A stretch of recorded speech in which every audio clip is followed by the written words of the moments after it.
Bonjour YouTube, je suis Sébastien et là vous avez un caisson Ikea de cuisine méthode. Et ça, ce sont les trous pour les pieds Ikea standard qui font 4 ou 8 cm de haut. Ce qui est parfait, il me faut 5. Donc comme il n'y a pas de pieds standards qui vont, je me suis offert sur internet des écrous à griffes. Donc c'est des écrous qui se mettent dans le bois et les griffes les empêchent de tourner.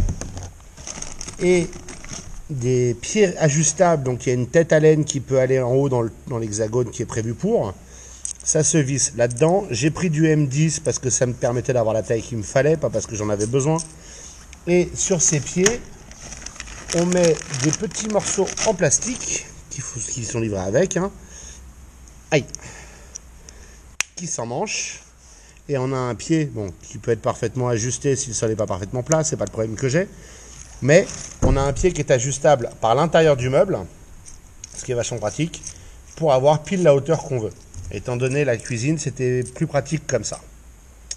Donc voilà, maintenant je vais poser ça et vous montrer le résultat. La première étape, ça va être de percer. A priori, c'est en 12 qu'il faut percer pour les mettre. Donc on va percer ça.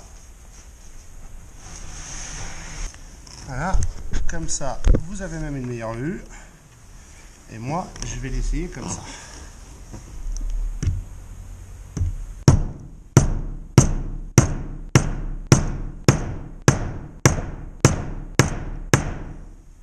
Voilà. Mieux, non? Et maintenant ça. Ça se visse là-dedans. Et j'ai un pied. Donc maintenant, on va faire les 3 autres.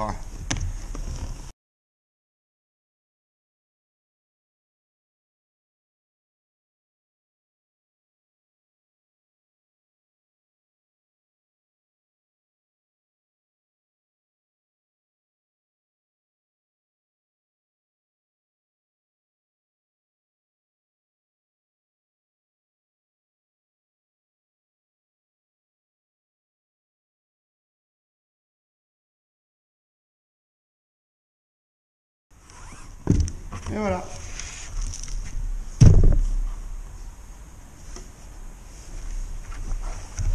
Et maintenant, j'ai mes 4 trucs en place. Ignorez le fait que je me sois bourré de trous. Je mettrai des petits caches pour les cacher. De toute façon, c'est un placard qui va avoir des bacs de produits d'entretien dedans. Donc, c'est pas bien gênant.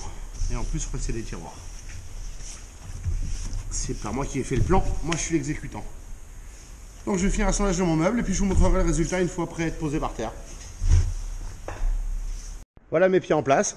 Ça se visse, ça se dévisse. C'est magnifique. Avec une clé à laine à l'intérieur. Et comme ça, je vais pouvoir ajuster mes meubles parfaitement. Je mets 4 pieds, bien que je les accroche au mur, parce que je le peux, parce que ce sera plus stable, ce sera plus durable. Et comme ils s'ajustent de l'intérieur, ce sera beaucoup plus facile d'appuyer cela au sol sans avoir à passer les mains en dessous et galérer. Ce que je ne pouvais pas faire de toute façon avec 5 cm de hauteur sous les meubles. Et on va maintenant les poser dessus. Meuble sur ses pieds, voir l'étendue de mon génie et surtout le fait que avec les pieds comme ça, on peut les régler par au-dessus, ce qui nous évite plein de problèmes quand vient le moment d'ajuster les meubles. Surtout avec des pieds au fond, ce que je mets pour des questions de solidité, parce que je préfère avoir un truc bien stable. D'autant plus que le plan, c'est de mettre un plan de travail en béton, couler maison. Ça, c'est un prototype qui a cassé là, il n'y avait pas de ferraillage. Mais vous pouvez avoir une idée de comment ça marche avec le rebord, etc. Ça va être tout un art. Mais ça, on y viendra plus tard dans une autre vidéo, le plan de travail en béton. C'est un long sujet. Je vous remercie d'avoir suivi cette vidéo. J'espère qu'elle vous aura intéressé et vous aura été utile. Si c'est le cas, pensez à vous abonner et à la liker. Et puis, si vous avez des questions ou des remarques, les commentaires sont là pour ça.